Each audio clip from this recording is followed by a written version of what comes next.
Szanowni Państwo, serdecznie witamy na kolejnym spotkaniu WeInnovators Club.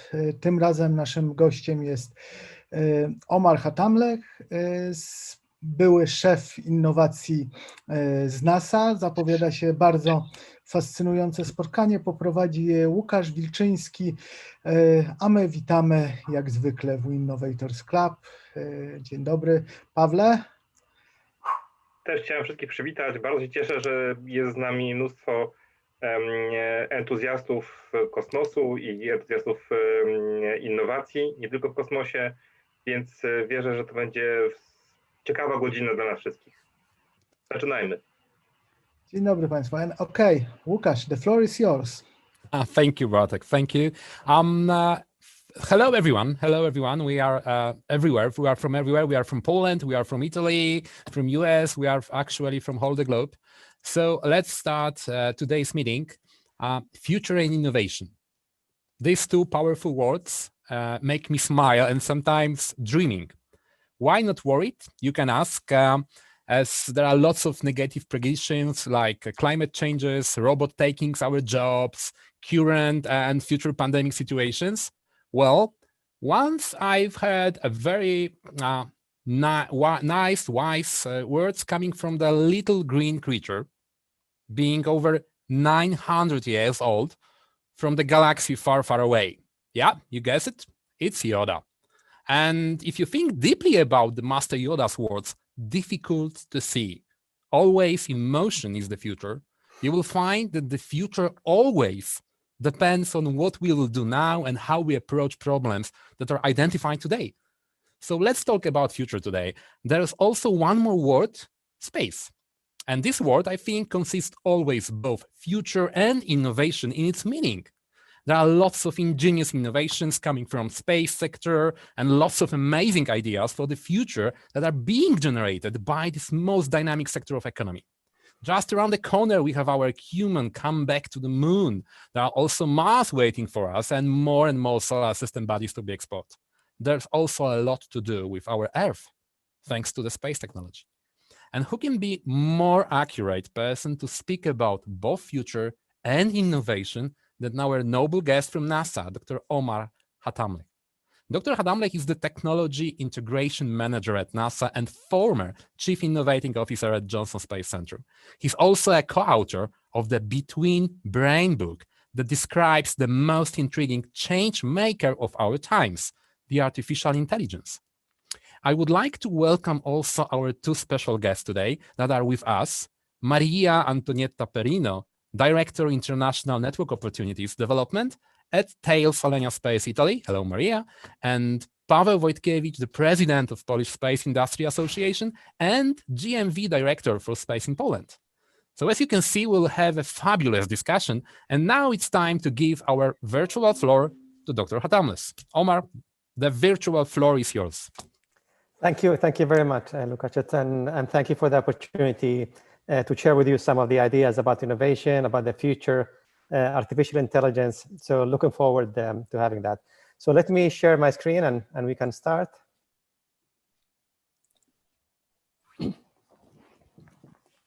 Can you see it? Yes, of course. Okay, awesome. All right, so typically people talk about the incredible progress we have done from 100 years until now. We went through almost transportation with horses and having almost no technology. And in 100 years, look what we're at today. But the challenge is not where we are today, but where we're going to be going. So imagine just in 10 years, technology is moving so fast. It's moving at an exponential rate that 60 to 70% of the jobs in 10 years don't even exist today. So that makes it very, very difficult to predict. It makes it difficult for companies, for corporations, for industry, for academia, for everybody to kind of adapt and transform and remain relevant in this incredibly fast technological evolution that's going to be coming ahead of us. So just look, for example, at the transistors, at the integrated chip when it was invented approximately in the 50s. So at that time, you could only put 2 transistors in each integrated chip. Today's technology, we can actually put 20 billion transistors in each integrated chip. And the challenge is we're reaching the physical limit of the spacing that we no longer can put so many more transistors in there. So we have to look into different structures. different architecture, maybe doing it in 3-dimensional, but also quantum is actually going to be probably a big player in that market into transforming the whole thing moving forward. So in certain cases, the current quantum computers, which is still in the baby and the infancy phases, it could do certain calculations 100 million times faster than conventional computers. And that tells you just an approximation how fast we're moving technologically, just in the computing world. So the robotic market also is an important one, right? I mean, if we look at the market, we expect in about 5 years, that market is going to be $70 billion in worth in economy. And the challenge also is going to be taking a lot of the manual labors. So people expect in 2050, close to 50 million jobs will be displaced because of the advanced robotics and automation and so on. But that's not a new discussion. You know, we've had similar discussions at the beginning of the century with the Industrial Revolution, and then it turned out, you know, to be not that big of a problem. Now the challenge and why this time is different, because we're no longer competing on manual labor, we're competing on intellect. So for the first time in history, we're going to be actually having emulating humans' intelligence, doing tasks and performing jobs that only humans used to do until now. So the way I see it is going to be a transition, obviously, where actually the more advanced these systems become, algorithms and technology, they're going to be able to work hand in hand with humans, helping humans achieve tasks, helping humans do their job better. But the more advanced they get, then that's when the issue becomes, and we might have the risk of starting to displace a lot of the human jobs that we have right now. So we have 3 phases of artificial intelligence. Currently, we are in what we call artificial narrow intelligence, which is very, very limited. And then in several years, we expect to go to the general artificial intelligence, which is substantially more advanced.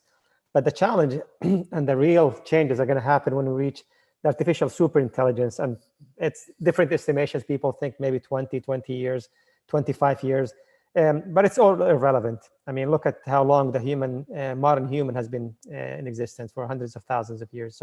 So 10 years, 20 years is not irrelevant. But just to give you an idea, in general, where we are headed with this technological evolution. So artificial intelligence, people have been talking about it for decades. It's nothing new here. So why suddenly it's becoming so popular? Everybody's using the buzzword artificial intelligence. It's becoming very popular. And that's because of 3 different things, 3 different columns. So the first one is the algorithm. Until recently, the algorithms used to be very basic, very archaic, single layer. And if you're trying to emulate a human task and human behavior or intelligence, you need to have very, very complex algorithms. And before recent years, I mean, they were very basic. So they never were to the caliber of expectation. So now we have extremely complex algorithms with multiple layers. We're actually coming up with research almost every year, coming up with new things. There's a lot of fields. And just to give you an example, and there's an element called unsupervised artificial intelligence and supervised artificial intelligence. Supervised is when you give, for example, a computer hundreds of thousands of pictures of dogs and cats, and then the computer will classify, say, okay, these are cats, these are dogs. So it's just you have an outcome, and the computer classifies it accordingly. But what I'm excited about is the unsupervised artificial intelligence, because with that, the computer is the one who finds the trends. So a human doesn't find the trends. So it will tell you, look, these are actually animals inside the house. These are animals outside. This is a rainy day. This is a cloudy day. So it starts classifying them and finding trends in ways that humans didn't think about. So just think about the incredible applicability in the medical field, for example, and in addition to a million fields. But the medical field by itself, imagine if it can find, for example, trends in diseases, trends in how people are being affected with different things. And instead of having human trials that last tens of years, potentially we'll have human trials that last maybe minutes or hours, right? I mean, the more advanced, because we'll find trends in ways it would have been very, very difficult. And just recently, I was reading about a new algorithm called less than one shot. And until now, actually, to be able to feed the algorithms, we need to have a lot of computational data. But this new research that came up last year, Instead of giving it hundreds of thousands of data points, you can give it 10 or 20 data points, and the computer was able to produce results at a very low, with a low margin of error. The second thing is computing. Obviously, if you have very complex algorithms, you're going to need very computational capable systems to be able to handle that power. And believe it or not, but the sector that actually contributed substantially was the gaming industry by something called GPUs. And so if you use a conventional computer, for example, they do things in series. So you run a calculation, you finish until that calculation is finished, and then you go to the next calculation and so on. If you have something like GPUs, you can run 4,000 or 5,000 calculations at the same time. And the CEO of NVIDIA is saying that in the next 5 to 10 years, we're going to have 1,000 times faster than what we have right now. So you can imagine the power. And the cost is very cheap, so anybody can actually get access to these kind of things. And obviously, the third element is the big data. So once we have the algorithms, we have the way to run these algorithms. How are algorithms going to learn? So we need to give as much data as possible, and that's when they start actually learning and coming up with the power and the advantages that all of us know about artificial intelligence and their algorithms. So also the challenge is bias as well. So there's two kinds of bias. So bias from the person programming the algorithms, and then bias from the data itself. We've seen a lot of issues now with Google, for example, translating when it has to come when it's translating a doctor, the translation refers to he, and when he was translating a nurse, he was putting a she. So as you can see, a lot of issues with the gender balance there. There's a balance with the data being fed. There was a bank that started to implement artificial intelligence systems to be able to give people loans or not. And the data that was fed to that system was flawed initially. It was actually based on some racial bias. So the artificial intelligence was obviously biased because it was used as a boundary condition, was using data that was actually biased because of human cognitive bias that they had there. So there's a lot of issues and things that we need to work with to make sure these algorithms are unbiased completely, especially once we start becoming ubiquitous and being used in a lot of locations, a lot of industries. So technology, I see it actually as Lego pieces. So we have a lot of emerging technologies right now. We have artificial intelligence, biotech, fintech, drones, autonomy, 5G, virtual reality. We have incredible emerging technologies that are coming and in creating a lot of ecosystems around them. So the beauty is, imagine if you can actually use these pieces of Legos in ways in different combinations to create new value. I think you'll be able to create incredible capabilities that haven't existed until now in an incredible way. And just to give you a quick example, there's a company called Teleexistence in Japan. So what they did is they combined robotics with artificial intelligence, with autonomy, virtual reality sensors, and they created an avatar for humans so that you can actually have a robot in a different continent, and you can control that robot, see what the robot is seeing and doing. You can even feel the touch. When the robot is touching something, you can even feel the touch. So I'm going to show you a quick video to see that.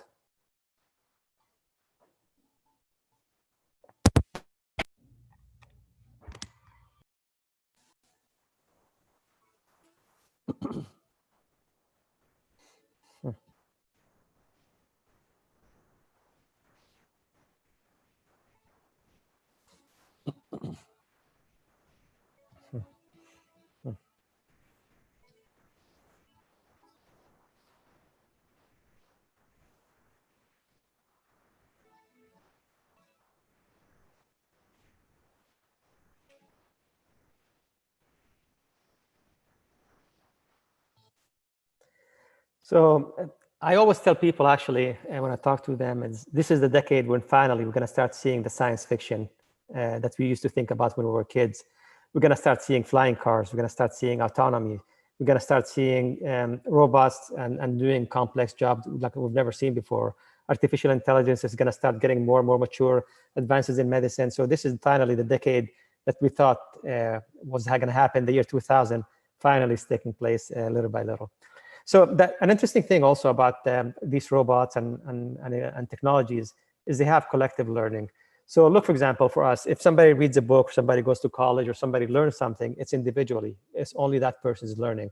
But with technology like driverless cars, for example, if you have 1 million cars in the streets, whatever one single car is learning, then immediately all the other cars learn the same thing. They learn the parameters, they learn what to do, how to adjust the systems that they have to be able to become more safer, more efficient, more secure. So the collective learning is another thing that's actually going to push everything in an exponential fashion substantially. So if you look at the world population, the UN estimates that in the year 2050, we're going to have close to 10 billion people. And that's, I think, based on standard analysis, like, for example, in Europe, population is going down. I think even China is going to be stabilizing. India is going up. Africa is going up. But it doesn't take into account the incredible technological advances we're doing here. So if you look at biotech, for example, we're having incredible advances in understanding, for example, manipulating T cells at the biotechnology. So T cells, they're being manipulated and genetically modified to be able to tackle diseases specifically. So instead of having just a generic drug or having general medicine to everybody, you'll be able to tackle these specific cells and individual level, and being able to cure diseases that are very, very complex right now. There's a lot of research on understanding the fundamentals of aging, actually, and we're starting to have incredible progress with that. How the telomeres start, getting shorter every time they split, and how cells, after 50 times of splitting, they die, and some of them become senescent cells, so eventually become having inflammation and causing issues long term. So we're understanding substantially the fundamentals of aging, and we're doing incredible work with the biotechnology, with genetic modifications and CRISPR and so on. So these things in the next 10 or 20 years, they're going to be fundamental change to the human health substantially. Artificial intelligence, imagine, like I said, you'll be able to find cures and medicines in a fraction of the time that's taking us right now. But the beauty about that, it might even be able to predict diseases before they happen. It can go through a million parameters, for example, in your blood, in the chemistry, in the hormones, and being able to derive that certain lifestyles and family history and genetics, everything else that tells you you're going to be developing a disease maybe 5 years before you do. So you can actually prevent the disease before it happens. We're having a lot of progress with 3D printed organs as well. We're making good advances. So imagine having an organ in the future that's actually based from genetic composition. So you can print an organ and you don't have any rejection because it's based on your own composition, right? And then something in about 20 years, we're going to have the nanobots, which are going to help deliver medicines in a different way. It's going to be helping the immunity system. So all these things, when you combine them, I see that we're not going to be 10 billion. I estimate we're going to be, personally, it's going to be higher than the 10 billion people that the UN is estimating. So then we have a challenge.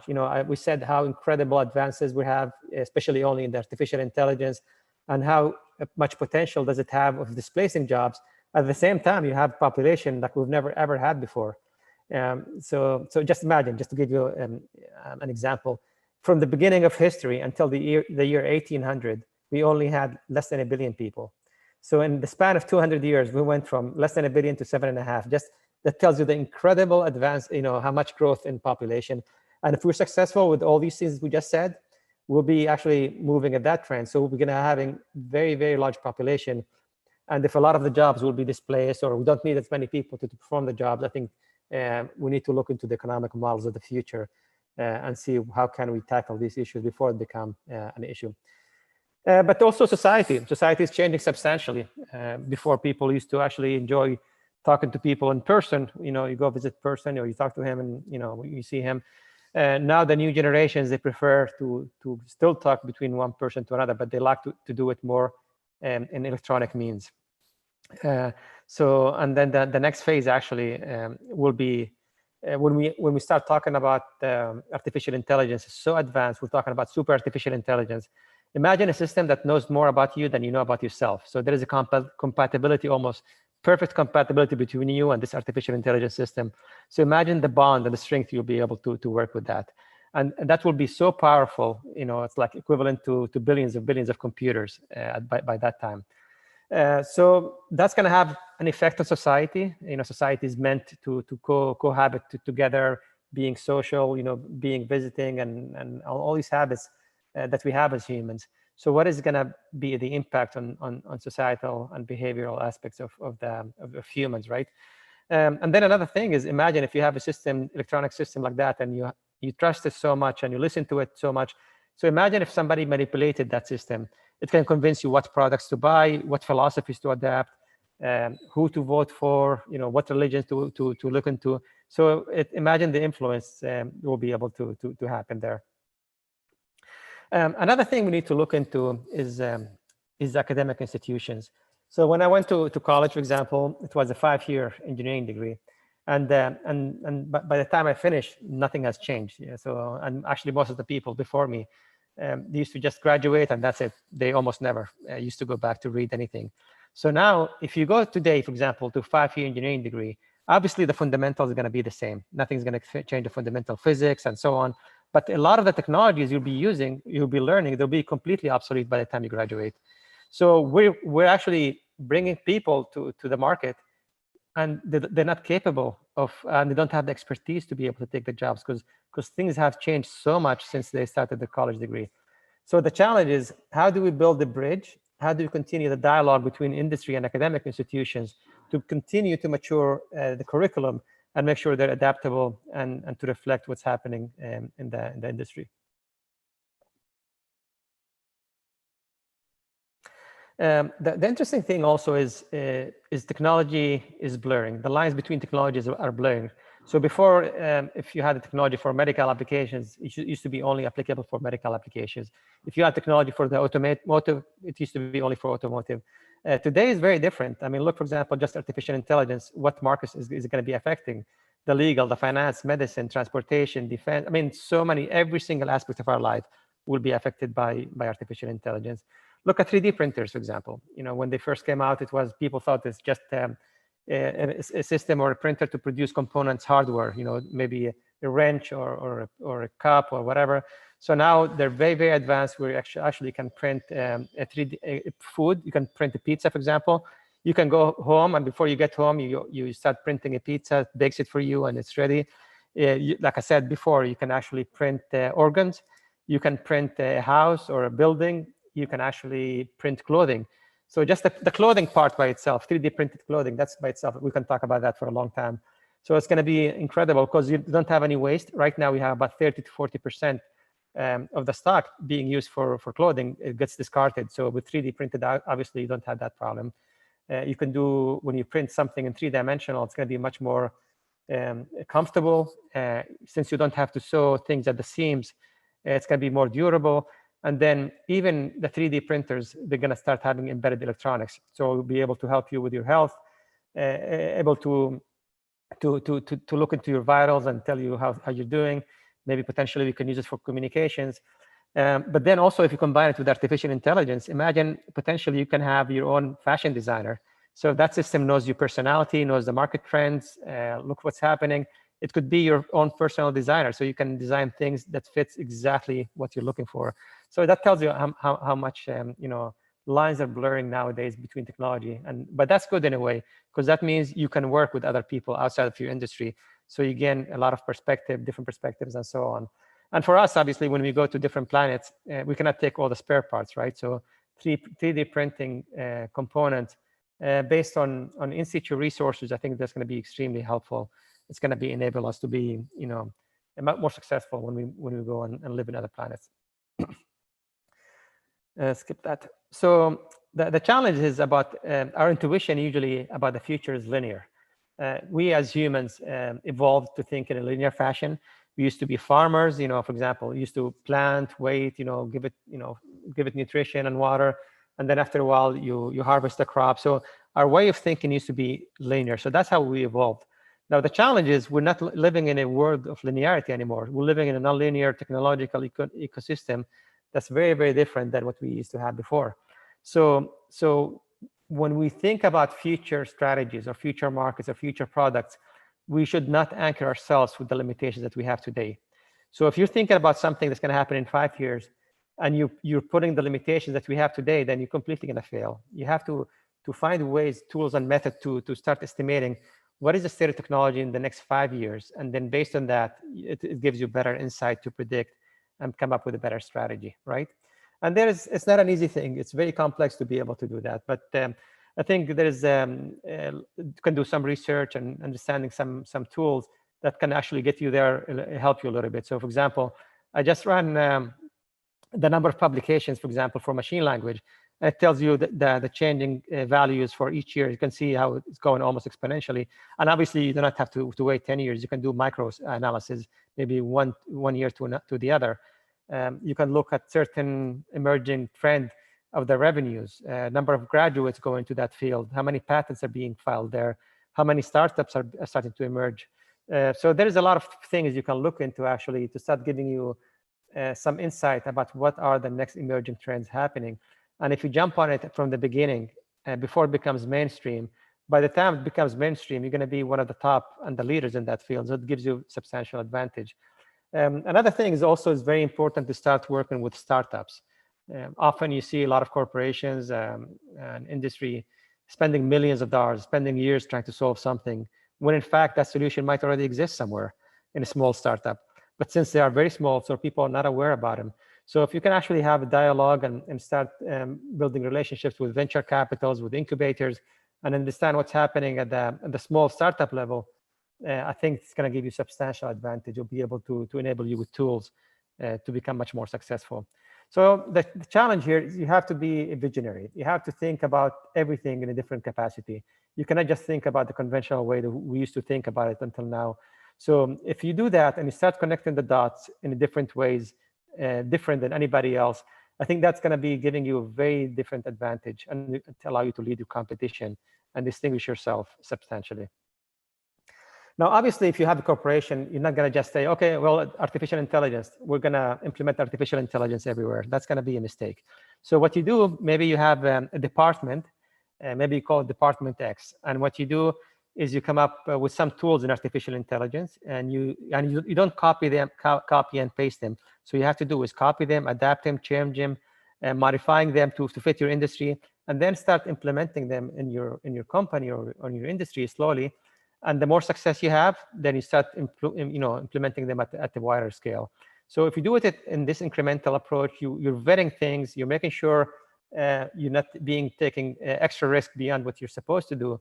And I think it will be very, very helpful for you. So diversity, I believe, is essential. With a diversity of thought, diversity of gender, diversity of culture, diversity of age. The more diverse you are, I think it gives you incredible value and creates a lot of waves of capability for sure. So this is a company that manufactures bike, and I think it's in the Netherlands. It's an electric bike with a lot of electronic components. And the challenge is this company, the majority of the bikes were being returned because they were getting damaged during shipping. So they started thinking about it, and obviously the engineers started thinking, well, maybe we need to make the material stronger. Maybe we have to put more protection around the electronics. So the way of thinking and the group think is very narrow because this is what they used to. But then somebody that was not an engineer, he was not a designer, he was just standing there. He said, why don't we just, instead of doing all these things and expensive and takes a long time that you guys are talking about, why don't we just maybe print a picture of a TV on the box? So the people shipping the boxes, they will think they're shipping a TV. So we'll be much more careful in the transportation and the shipping. And in fact, it did. It solved the problem completely. And I think that the number of returns got cut by a fraction. So imagine just thinking differently outside the box, it will solve substantially everything else. It's very, very, very important to get out of the group think. You can have 20 engineers, and it's almost like having one person. You can have 20 doctors. You can have 20 legal people. You can have 20 business people. You have to diversify if you want to get out of the box and come up with new solutions. But also in products, not only in ideas, in products. Look at Amazon, look at Google, for example, look at Microsoft. They're starting to diversify their portfolio substantially. So if one goes down, then the other one will balance it out. So Amazon, for example, now they're doing movies, they're in the financial sector, they're in education, into music, into Amazon Web Services. So it's an incredible balance of portfolio that you have. I'd like to talk also about nature, because so much we can learn about nature and apply it to everything we have. So this is a lotus plant. One time I was visiting Japan, and we went to a lotus farm. And I noticed that the water never gets stuck to the leaves. It's a very, very interesting. So I was talking to the Japanese professor that was with me there, and he mentioned that the Japanese scientists investigated the leaf structure and emulated yogurt leads with the same microstructure. So they created leads for yogurt that nothing gets stuck on them. You know, every time you open a yogurt, usually the whole yogurt is stuck on the lead when you open it. So now by learning from nature and learned this microstructure from this leaf, they were able to produce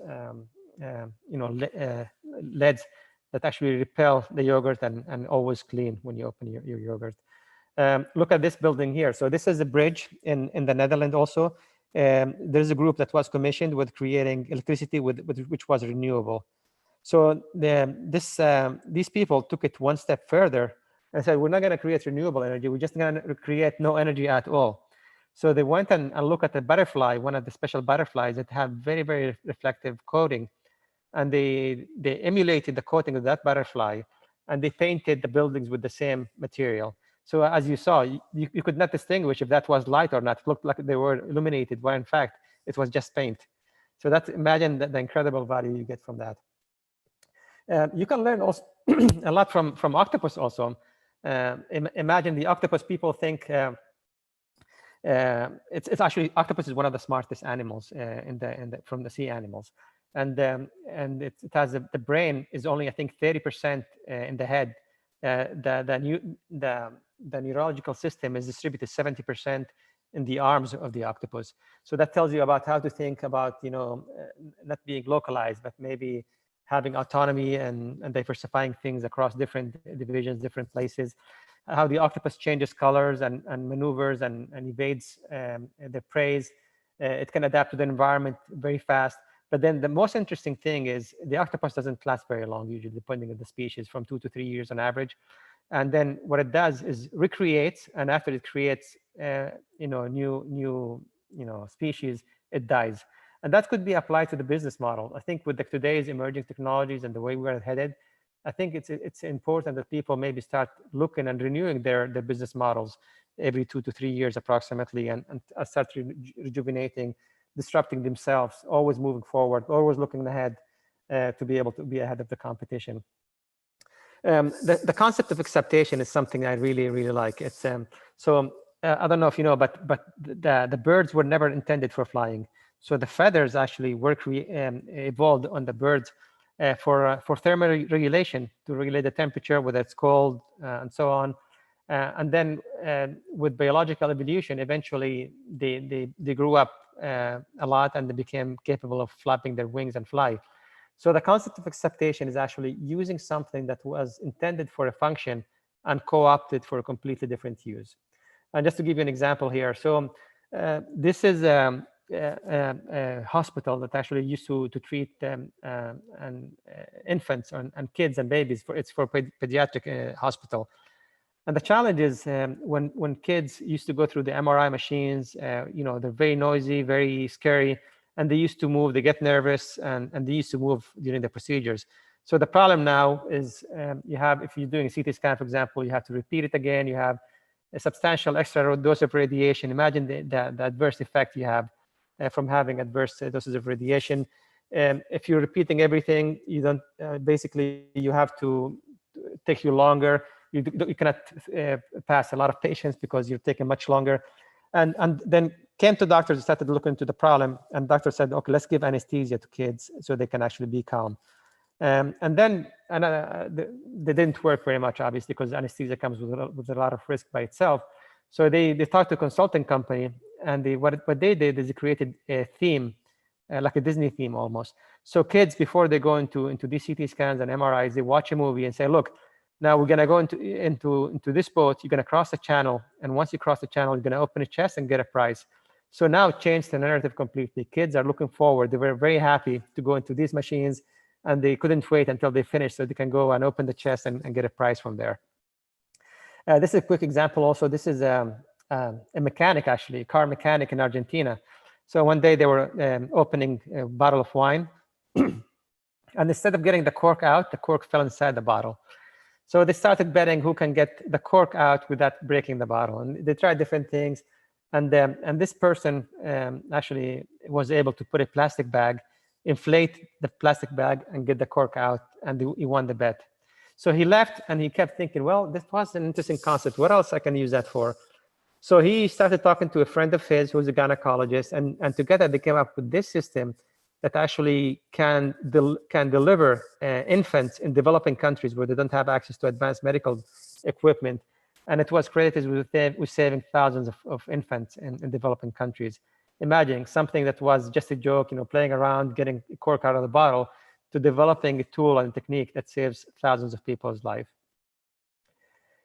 Open innovation is a very, very, very important tool. I think it's going to be transforming every single industry in the world right now, because the challenge is instead of just leveraging on the people that you have on your organization, you're going to be able to leverage on substantially many more people, hundreds of thousands of people. So if you're looking at a technical organization, for example, typically you have a big chunk of people that are above the general population in terms of skills, in terms of capabilities. But the beauty about that is once actually you start comparing it to the actual population, look how small you are. And then the thing is, look at how much high value expertise and skills you haven't tapped into. So by using open innovation, you'll be able to tap into all this untapped potential. You can actually leverage on the expertise of hundreds of thousands of people with so many different perspectives that is going to be creating incredible value for your organization. And just to give an example, so there was a potato chip company. And potato chips, actually, when they're frying, they shake them a lot. And they shake them to remove the grease out of that. But the problem is that the more you shake them, they break into small pieces. So when you open a bag, it's not nice to have a bunch of broken pieces. People don't like that. So they started looking everywhere, and they couldn't find a good solution. So eventually, they went and put in a call in the open innovation market. And then they came up with a solution that, applying certain wavelength of sound resonates with the grease and removes the grease without affecting the potato. And that solves the problem completely. And guess who came up with a solution? It's a violinist. So imagine solving potatoes that were breaking in a potato chip company. The solution came from a violinist. That is the power of open innovation. It's incredible. They say 75 to 80% of the best solutions actually come from people completely outside of your industry. And that's the value that you get actually from tapping into something like open innovation. So there is two kinds of innovation. There is revolutionary innovation and there is evolutionary innovation. So revolutionary innovation is, for example, when Apple came up with the iPhone. It was complete revolution, right? It was something we've never seen before. They spent probably billions of dollars, maturing it. And then evolution is what we have from Apple 4 to Apple 5 to Apple 6. It's just very simple incremental approaches. Now, revolutionary innovation, the majority of it fails. I think over 95% of it ends up failing, and it costs a lot of money. But if you're successful, it transforms your industry completely. So look at Apple, for example. It's a company that actually used to do, it's a computer company. That's all they do is produce computers. And now the computers that they sell constitutes less than 9% of the total sales. Over 60% is the smartphone industry. So imagine if they didn't invest in this revolutionary innovation, where would it have been right now in terms of economical, pie in the market? So revolutionary innovation is very, very important, even though it's expensive and it's very high failure rate. It brings incredible value. And you have to validate your key business assumptions as early as possible. There's a company called Zappos. They were going to invest millions of dollars. And basically, Zappos, what they do is they sell shoes online. And they were going to invest millions in hiring people, getting warehouses, developing the logistics systems and electronics and computer models. And then they started thinking, well, before we do all that stuff, let's make sure that our core fundamental key business assumption is valid. And for them, what was that? It was basically, are people going to buy shoes online or not?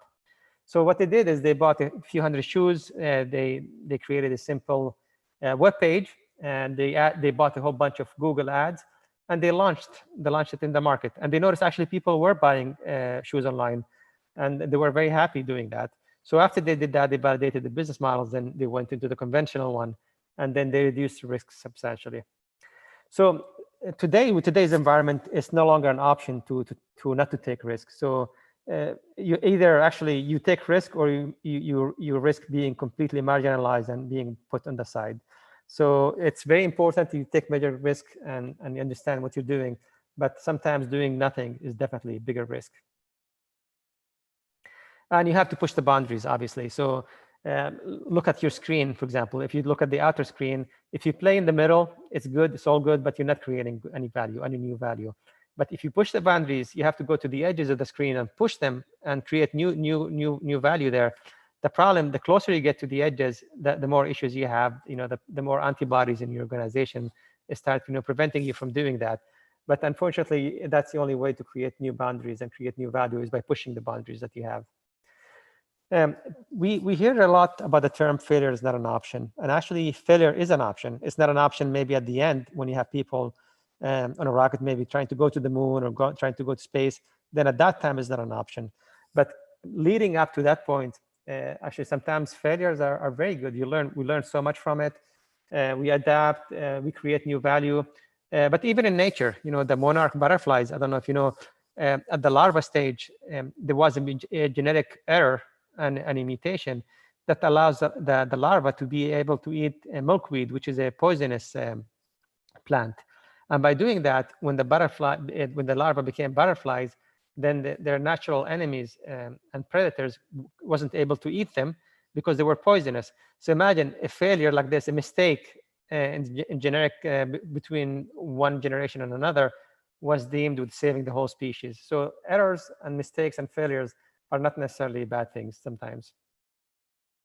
And when you create an innovation team, when you're trying to create new ideas and new concept, like I said, it's very, very important that you create a multidisciplinary team, develop a team with diverse in technical aspects and educational aspects and cultural backgrounds, includes older people with more experience, junior, fresh graduates.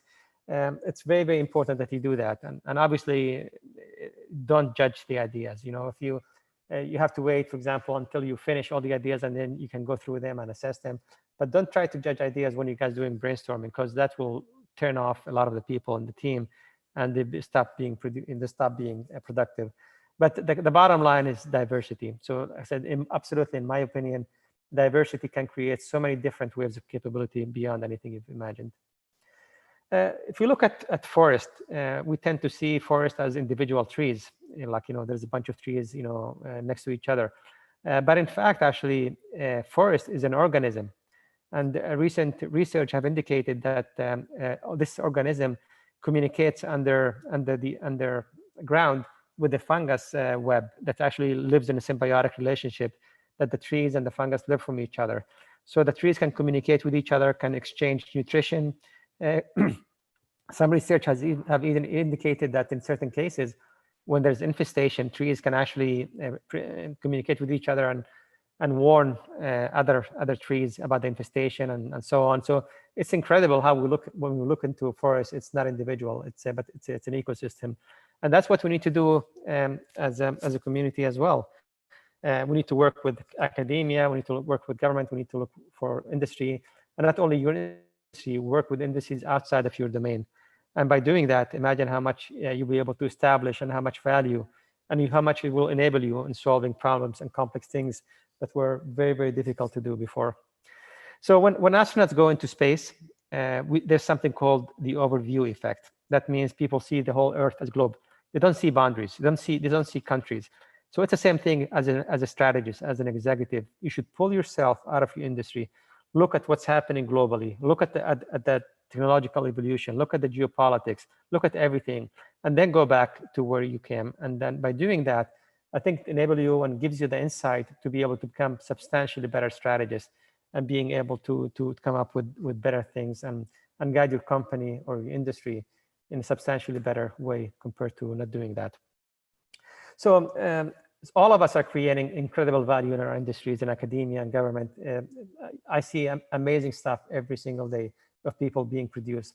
So now imagine if we put our all collective intellect together to be able to solve some of the world's most challenging problems.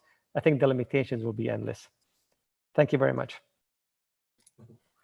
Thank you very much, Omar. This was an amazing journey through many technologies, but we need to choose routes to follow right now. And I think the closer one for our questions is space, because we have fabulous guests joining us today. So I will give the first set of questions to our guest, if you allow. Maria, the Omar is yours, all yours. Yes, first of all, I really like to share your comment. Omar, thank you very much. You just carried us in very deep reflection. So I really thank you. And I see a common link between us. I understand your interdisciplinary approach is common to a beautiful institution that are familiar to both of us, the International Space University. I was so lucky many years ago to be part of the first group of students attending ISU, and that really transformed my personal way to how can I say, to face new problems and to try to find a solution without following only my focus, but really being open up to different point of view. I come to the question. I am a very lucky person. I work daily on exploration missions, analysis, and design. I truly believe that going back to the moon and onward to Mars will open up, how can I say, new type of jobs that we cannot even imagine today. Would you like to share with us your vision about how can I say, developing the capability to use extraterrestrial resources, developing the capability to live in a complete different and hostile environment will force us to really to explore new activities. So share with us your vision on that, please. Definitely, Maria. So until recently, the main focus was the space station, which we've done incredible. We got so much value from the space station. It was a platform that enabled us to learn so much about the human interactions in space, the microgravity, the effects on our health, psychologically.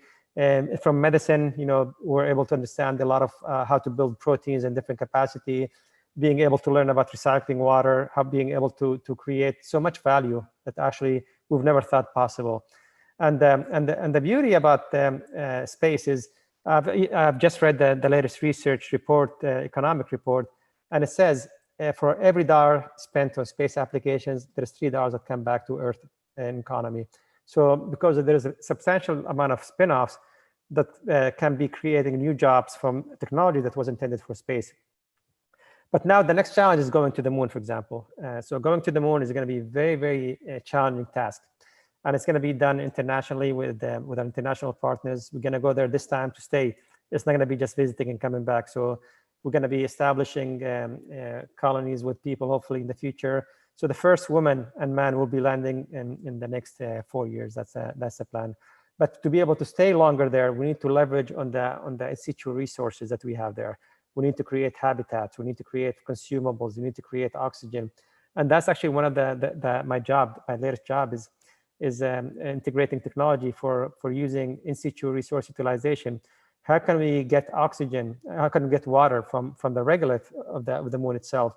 How can we harvest the ice that exists on the moon? And from harvesting the water, it could be cleaned, it could be used for drinking, it could be decomposed into oxygen and hydrogen. You can use it for breathing. You can use it for fuel. By doing that, you might be able to also harvest metals. You can use the metals to be able to create components and being able to do 3D printing systems. We can learn so much about communication as well, electricity, creating habitats. So it's going to be an amazing thing. And you know, as you know, Maria, majority of the expenses and the weight and the resources are just used getting out of the Earth. So imagine if you can have a platform on the moon where you have everything there and you launch from the moon, for example. Imagine how much progress and you'll be able to save, right? And then even if you look at Yes. astronomy, I mean, when you look in, if you build a big telescope, for example, on the moon, imagine how much quality and clarity can get and look into the cosmos. So there's incredible opportunities. But with all these opportunities, we need to look into them with a different way. We need to think that with very diverse, very innovative, very out of the box, creating solutions that are cheap, effective, lightweight, durable, and we're making that progress right now. We're making that progress with everybody, with different industries, with different academia, working with our international colleagues and partners. And I think we'll be building something that's going to be to see for the next generations. Thank you, Omar. Now let's jump to Poland. Paweł? If I may look, you know, I'm always a risk. When you involve me, I really need to make this comment. Sorry, Lucas. Okay. While Omar was speaking, I was reading the questions that come from the audience. And there is one question precisely related to the last comment. Mm-hmm. This girl is asking for advices from you. How would it be the best way to proceed with respect to what to study and what to, how can I say, develop preparation-wise? So I just like to share with you my personal experience. 35 years ago, my thesis at the university was considered a sort of science fiction topic, because I work on the possibility to use the regolith of the moon to extract silicon and to build their amorphous silicon solar cells, photovoltaic. You know, 35 years later, this is really transforming into reality. So guys, my advice to you, don't limit your imagination, don't limit your, for the time being, dreams, because as we learn from Omar, time is speeding up. And so what can be considered a dream or just a thought today can turn into reality in, you know, a very short future. So I just wanted to share that with you. No, Maria Antonietta, I completely 100% agree with you. A very, very, very good comment, for sure. And actually, yeah, following up on what you said, Maria Antonietta, it's very important that you don't put limitations for yourself. You can achieve absolutely anything you want. The limitations are typically self-imposed by yourself, right? So you can believe that there is nothing too difficult for you to achieve. If you put enough dedication, if you put enough time and effort, I think you can achieve almost anything you have in your mind. Now, in terms of what to do in the future, what to study. So the first thing you need to look into is something you have passion for. Imagine if you spend your career in something you don't enjoy. So it has to be something, first of all, you enjoy, you have tremendous passion for, right? The second thing is you have to look into, for example, the skills are going to be different moving forward. There's no longer just reading, getting a degree and sit down. You constantly need to be learning. You constantly need to be adaptive. And being happy with change. You might have to change careers 3 or 4 times in your career, for example. Maybe you start as a physicist, you become a mathematician, you become a computer scientist. So the fact that you went and got a degree doesn't mean you're going to continue with that degree. You're going to have also look into things that have entails more emotional intelligence, for example, more problem solving, more creativity, innovation. So because for now, all these artificial intelligence are still not at the level that can have significant impact there. So that allows you a little bit more of advantage. But the thing is, being dynamic. I mean, that's the bottom line. Being dynamic, learning, constantly changing, adapting, modifying. That's gonna, and again, coming back to nature, look at bacteria. Bacteria, for example, you have antibiotics that kill them. They keep changing, modifying themselves, genetically splitting, and now they have genetic bacteria that's resistant to antibiotics. So the same thing with us. We can always keep changing and adapting. Anything that happens, any environment that comes in, if we can do these kind of things, will make us successful. Now, if you're a person that actually get a job and that's it, that's what you want to do, you're not open to change, you're not open to new possibilities, then you're going to have a challenge, right? You're going to struggle throughout your career. But if you did the things that I mentioned, I think it will be helpful to what you're doing. But the most important thing is always choose something you have passion, you enjoy, because it doesn't make sense, even if you're making more money, to do something you don't really like and have passion for. And if you do that, you will excel. You become the best of the best because you have fundamental, passion for the thing that you do. And that makes a big difference, in my opinion. Thank you, guys. Now let's try to jump to Pavel. Pavel, what's your question? And then we will jump to all your questions, folks, because I'm reading right about. Yeah, thanks, Łukasz. Omar, that was a fantastic presentation. Thank you for that. And one comment before the question, one comment to the last question and what to study. I think that you can find the different paths to be involved in the space sector and to be involved in the space projects. Because for the moment, space sector and space sector companies, they are looking for the people with the different capabilities, the different experience, not only technical guys, not only engineers, I would say. So for sure, I mean, keep your mind open. You can find the work in the space sector.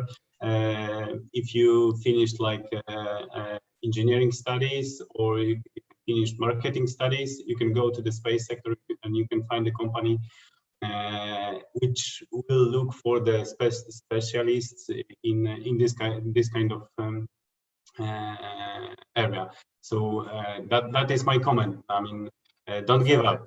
you can find your way in your own way how to be involved in space sector. So back to the question. I mean, my first question will be very top level question. I mean, why we are doing this? I mean, Omar, why we are developing artificial intelligence? For example, why we are willing to give our cars possibility to share the informations. Why we are doing this? Because we are not able to drive in efficient way, or we cannot drive the cars. Why we are doing this? And the second question is economical one. Do you think that the real innovation in the space sector is possible without big money behind, without the space agency behind? Do you think that the small startup can change the space technology? Yeah, thanks, Paul. Very, very good questions. And I'm going to start with the second question and go back to the first question. So the second question is, even if you go just 20 years ago, if you would have thought maybe fresh graduates from university was able to do a startup in space, people would have laughed at you, would have said, man, what the hell are you talking about? You need people to have hundreds of millions of dollars to establish a company right now.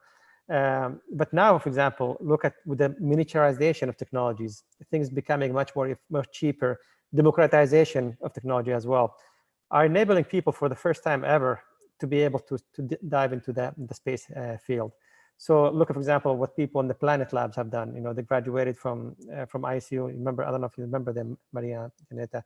They opened Planet, they opened Spire, and tens and tens and tens of new companies are spurring every year in the space field with fresh graduates, with people with not a lot of financial backing, but because things are becoming cheaper, right? And then once you prove the concept, you reduce the risk, people with more money will come and jump on it. So it's the whole domain is becoming very, very different what we used to have.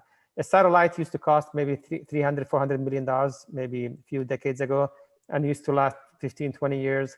And now we can launch exactly the same thing for hundreds of thousands, and it doesn't last that long, but if you put it at lower orbit, but it's good because technology will be almost irrelevant in 3 years. It becomes so weak. So it's good to keep, renovating the technology because of that.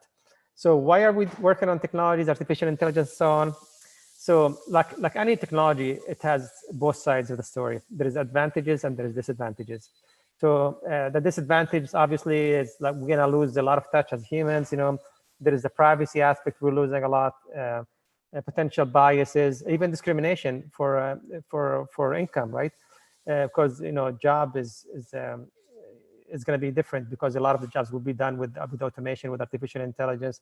So are we going to have new classes, different classes? Are going to affect people economically, where we discriminate against certain sectors? But the beauty thing, then, look at the incredible advances we'll be able to do to save people's lives, right? To make things easier for them. Navigation, for example, from one point to another, creating new medicines, creating new inventions, creating new, for example, an engineering design that can take you forever to build, take you months and months. You can probably do it in hours or minutes.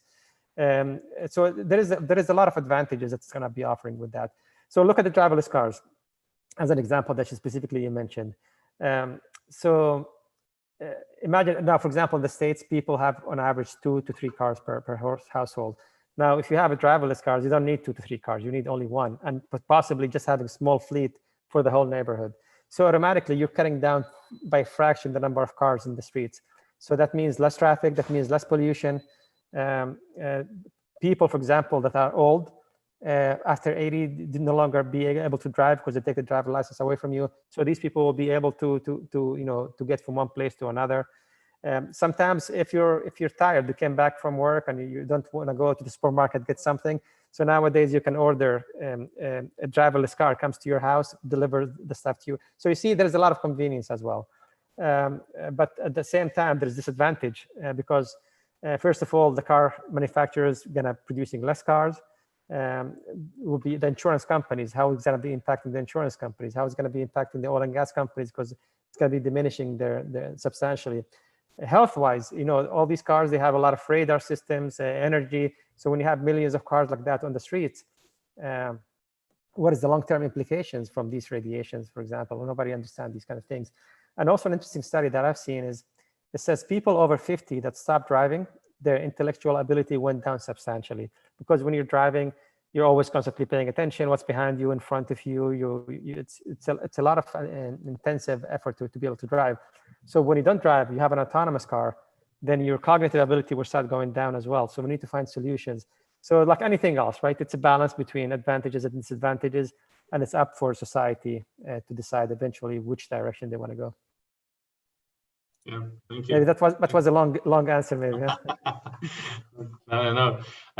Thank you for the answer. I mean, as for me, this is as you said, the complex problem. That there are advantages and disadvantages, and yeah. I think that our job as a humans is to find the balance between all of this. So, Łukasz, we have a lot of interesting questions from the audience. I know. I want to jump to one question from Maciek. Will we be able to create intelligent individual agent for searching and learning and cooperating with? And I will add something from me here, because I think that maybe this kind of intelligent agent could be also used to explore strange new worlds, because it will be more immersive than sending a rover. What do you think, Omar? Yeah. No, absolutely. I mean, that's one of the advantages that we have with artificial intelligence. So a lot of the astronomy field involves, until recently, a lot of manual labor. You have to look into things manually. You have to classify things according to different categories. So you'll be able, with advanced machine learning, with advanced visual recognition, you'll be able to do the task that people used to take hours, days, weeks, and months into seconds, into microseconds, actually. So it's going to be substantially helping that. With the new satellites, for example, trying to explore new planets, like what we used to have with the Kepler, now with for example, other things like TESS, and then the future generations, they'll be able to analyze things even before sending it back to Earth, analyze maybe a million planets or things, and maybe the ones that make sense, we'll send them back and people to look into. So it's expediting, helping, and making humans' job much easier, or much less to do. Also helping us create new materials. We can create new materials to be able to develop maybe better satellites that are more sustainable, that actually can interact with the difficult and harsh environments of space. Artificial intelligence as well, for example, for human behaviors. So when you send somebody to Mars and you have to be in a mission for 6 to 7, 8 months in a confined environment, psychologically, it's going to be difficult for people, right? So, and also the lag of signal between when you communicate with Earth, it makes it difficult to get engaged. And when you talk to your psychologist, for example, or psychiatrist or doctor or whatever, right? So it helps in the medicine, it helps in the navigation as well, in complex navigational system, be able to help you navigate better. When you have swarm satellites, it helps, write the algorithms and the communication between better. Astronomy, like I said, many things. So it's more and more and more applications we're finding every single day, helping from every single level. Thank you. I've just received a message that we have 10 minutes left. We can really, the topic is so fantastic that we can talk all the night, I can see. Okay, so I have see the question from Małgorzata, very interesting one. Will the development of artificial intelligence have a negative impact on employment issues, mainly the increase of unemployment as certain jobs will become redundant? How to balance the technology development and social problems? Yeah, no, that's exactly one of the tenets of the issues that artificial intelligence is going to bring. So we're going to start, like I said, with working hand in hand with these artificial intelligence systems, helping you do things better. With radiology, for example. So right now, with the basic artificial intelligence, radiologist, when compared to advanced artificial intelligence was 10% almost better predicting and identifying problems compared to a radiologist. Imagine right now at the baby steps. But I see it actually as being complementary. So it's going to be working hand in hand. And then the second thing is repetitive jobs, thing that requires you to do repetition. These are the second things that are going to be going away. So whether repetitive in manual, whether repetitive intellectual capabilities jobs, they'll be going away. And the last one to be impacted is a job that require a lot of intellect, a lot of out-of-the-box thinking, creativity. These will be eventually the last ones to do. So, but like I said, we're having increased population like we've never seen before. And unfortunately, I'm starting to see artificial intelligence affect every single aspect of our life and do things in incredible ways right now, which I still consider artificial intelligence to be very, very basic. So that leads us to what is the world going to look like in the future, right? I mean, are we going to create a utopia, for example, where people maybe have to work maybe 2 or 3 hours a week and that's it, and you get your check at the end of the month and spend more time, traveling, learning about things, enjoying your life? Or are we going to continue working, all these enormous hours? And because, if you see the productivity increase, it's increased incredibly since the Industrial Revolution. And now we expect with these emerging technologies, productivity is going to go even substantially higher. But if that productivity is not reflected in the employees, I think that's when we need to start looking into things. But yeah, unfortunately, nobody knows what's going to happen. I mean, from what I'm understanding and from what I'm seeing is they're going to have an impact, big impact, especially the more advanced they become, and affecting almost every single job to a certain capacity. But only the future will tell what's eventually going to happen. So I have one last question to all of our panelists today, because there is a question about education from Joanna. How should schools adapt their programs in order to prepare the students for all the changes and being open to all the development? Especially now we have VUCA times, so this is the right question, actually. So Omar first, and I would like to also some comments from Maria and maybe Paweł. Yeah, I think I touched a little bit on that, Łukasz, and how you need to be looking into different ways, always adapting, changing, modifying, constantly learning. So these are the fundamentals you definitely need to be able to do to continue flourishing in your market. And then an important message for everybody, distinguish yourself, right? If there is 1,000 employees, how can you distinguish yourself from the rest? So try to do something, develop skills that nobody has, try to do an extra degree, to combine it with what your degree to produce, knowledge in a way that's different than anybody else is looking at.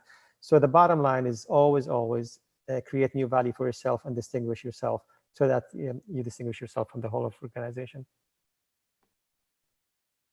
Maria, can you comment on this? Well, I think that in these challenging times, school shall teach students how to develop a critical intelligence and an open-minded attitude.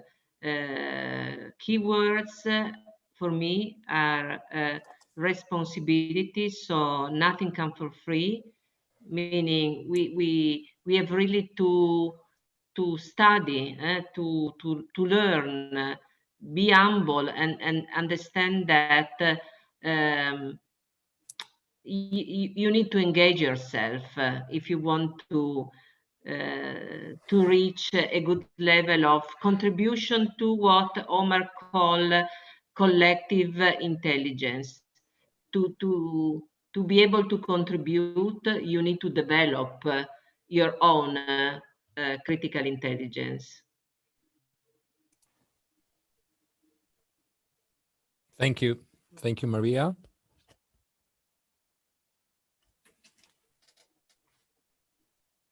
I think we lost the sound.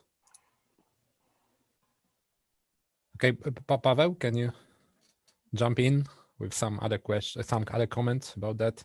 Yeah, that was a good question. I mean, first of all, I think that the schools or universities should bring companies and people with the experience in the business into the universities. I mean, that's the one solution of this. Maybe not a problem, but this could be a solution or advice for the schools. And the second comment is that university and schools can teach us how to think about the innovation, but they will not teach us how to make a business on the innovation, using how to use innovation on the market. And this can teach us only life. So I recommend to all the students, as always, it's good to study, but it is good always to do something in parallel, to be involved in some initiatives and to try your business as early as possible. Thank you very much. Thank you very much, guys. It was a pleasure to host you. It was a pleasure to see all the presentation, Omar, and of course to hear all your thoughts and insights. Also to host you, Maria and Pavel. Just to give you a big picture, I just noted that we had the guest from Poland, US, Italy, Israel, and Turkey. I don't know, maybe on the chat we can see more countries, but it was amazing international discussion. I'm just, I wish we had more time about the discussion because it's, oh my God, it's a huge discussion. We can make it. So thank you very much, guys. And I'm giving my voice to Bartosz right now. Thank you very much. Okay, Łukasz, thank you very much for great speaking and great moderation. Thank you, Omar, for absolutely great presentation, and Maria and Pavel, thank you very much. It was great experience for us. As you know, I can see that Joanna said that we had Germany too, not only Turkey, Israel, US. So guys, we would like to thank you for your assistance, for your presentation, for your ideas. And in our VUCA times, the only thing we know is that next week we will have WeInnovators Club. We are sure, absolutely. So, Pavel, who will be next week? Thank you. Pavel, are you there? Good night. Good night, Maria. Yes. On Wednesday next week, we will meet with Alex Goliachev, who is the head of Cisco Innovation Center at Silicon Valley, and Alex will tell us about fearless innovation. Okay, thank you very much. It was a great meeting. Thank you. Thank you. Thank you. Bye-bye. Stay safe. Stay safe. Thank you. Thanks, Bye-bye.